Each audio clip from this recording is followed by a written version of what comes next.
In the summer of 1953, the United States government paid a group of hired thugs, corrupt generals, and fake protesters to destroy the only functioning democracy in the Middle East.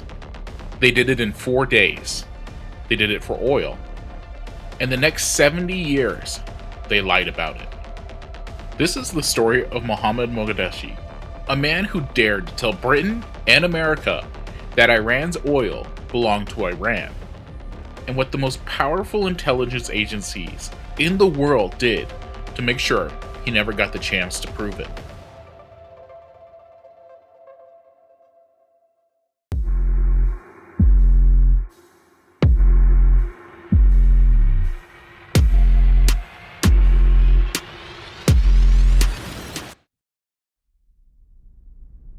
It starts as so many modern disasters do, with a contract that only one side truly understood. In 1901, a British businessman named William Darcy paid the Persian government £60,000 for the exclusive rights to drill for oil across almost the entire country. 7 years later, his team struck the largest oil deposit in history. The Anglo-Persian Oil Company was born, and Britain would never look back. By the time World War II ended, the renamed Anglo-Iranian Oil Company, majority owned by the British government, was the most profitable enterprise in the British Empire. The Abian refinery was the largest in the world. Billions of dollars in oil flowed out of Iran every year, and Iran received 16% of the profits. Iranian workers at the Abadan refinery lived in segregated slums without running water. British staff lived in air-conditioned company housing with swimming pools and clubs. Iranians were barred from senior position. When Iran asked for better terms for the 50-50 revenue split that American oil companies were offering Saudi Arabia, the Anglo-Iranian Oil Company said no. Mohammad Mosaddegh had been warning about this for 20 years. A Swiss-educated lawyer, a former provincial governor, a member of parliament who had walked out of a session in protest when foreign domination was on the agenda. He was not a communist. He was not a radical. He was, in the most precise sense of the word, a nationalist. He believed that Iran's resources belonged to Iran. In March 1951, the Iranian parliament voted to nationalize the Anglo-Iranian Oil Company. The vote was nearly unanimous. Mossadegh became prime minister. The streets of Tehran exploded with celebration. In London, the mood was rather different. Britain pulled every British technician out of Iran's oil facilities overnight, and then organized a global embargo to make sure no one else could step in to replace them. Tanker companies were warned off.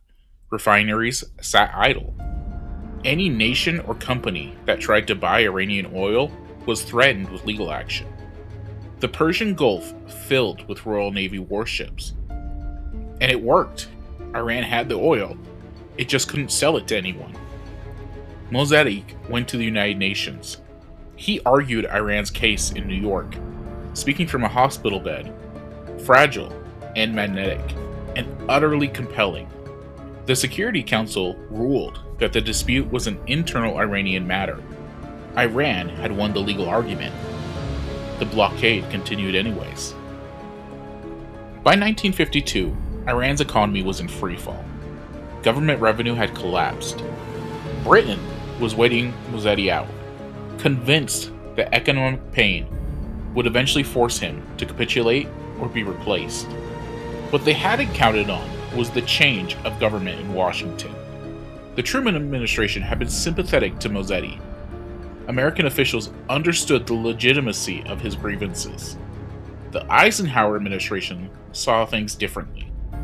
Secretary of State John Foster Dulles and CIA Director Alan Dulles, two brothers whose law firm had represented British oil interests, two men who looked at Iran's nationalist prime minister and saw one word: communist. He wasn't, but in the logic of 1953, that almost didn't matter. The plan had a code name. The Americans called it Operation Ajax. The British called it Operation Coup. The goal was the same: remove Mossadegh, install a compliant replacement, and get the oil flowing back to Western companies. To run it on the ground, the CIA sent Kermit Roosevelt Jr., grandson of President Theodore Roosevelt. Soft-spoken, sharp, and willing, he crossed into Iran quietly in July of 1953, traveling under false name, sometimes lying under a blanket in the back of a moving car. He had a budget, he had a plan, and he had about a month. The operation had three components. One, buy the press. CIA money paid Iranian newspaper editors to flood the country with stories portraying Mossadegh as a communist tool, a destroyer of Islam, a traitor. Two, buy the streets. Paid agitators staged fake protests, some posing as Mossadegh supporters, committing acts of violence and attacking mosques, deliberately provoking religious conservatives against him. 3. Buy the army. The replacement prime minister had already been chosen. General Fazlal Zahedi, a man who had collaborated with the Nazis in World War II. Military officers were approached, assembled, and bribed. The wild card was the Shah. Mohammad Reza Shahid Pavid was a 33-year-old, deeply insecure and terrified of making the wrong decision. The CIA needed him to sign a royal decree dismissing Mossadegh, giving the coup a veneer of constitutional legitimacy. Roosevelt worked on him for weeks. The Shah signed the decree, then panicked. Mossadegh got wind of it. The officer sent to deliver the dismissal decree was arrested. The Prime Minister went on national radio and announced that the coup had been attempted and defeated. His supporters flooded the streets. The Shah, convinced the game was lost, fled Iran to Baghdad, then Rome, where he sat in a hotel room waiting for a phone call that would tell him it was over. CIA headquarters ordered Roosevelt to stand down and leave the country. Roosevelt didn't move. For 3 more days, the CIA-funded operation continued. Paid crowds kept moving through Tehran. Fake Mossadegh supporters kept committing outrages designed to inflame religious sentiment. Military units loyal to Zahedi began to organize. And on the morning of August 19th, 4 days after the first attempt had collapsed in failure, the streets of Tehran finally tipped. Pro-Shah forces, military units, and crowds that had been expertly herded towards this moment converged on Mossadegh's home. After hours of street fighting that left hundreds dead across the city, the residents fell. Mohammad Mosaddegh was arrested in the rubble of his own garden. The Shah fled home from Rome. He told Kermit Roosevelt, "I owe my throne to God, my people to you."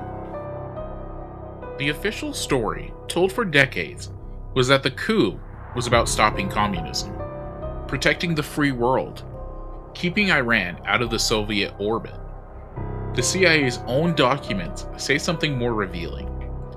The agency's internal history, written 1 year after the coup and classified for nearly 50 years, described the operation's primary concern as the protection of Western oil interests, not Soviet expansion, oil.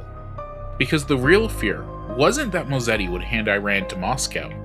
The real fear was that he would succeed. If Iran nationalized its oil and got away with it, if Mossadegh proved that a developing nation could take back control of its own resources and survive, then every oil-producing nation in the world would be watching. Iraq, Kuwait, Nigeria, Venezuela. The entire architecture of cheap Western access to foreign oil rested on the assumption that host nations would accept the terms they were given. Mossadegh had challenged that assumption. He could not be allowed to win. As for the Dulles brothers, their former law firm had represented Anglo-Iranian Oil Company clients. Alan Dulles had sat on the board of a company with direct ties to British oil interests. The line between protecting American national security and protecting the financial world the Dulles brothers had come from was, in the summer of 1953, exponentially non-existent.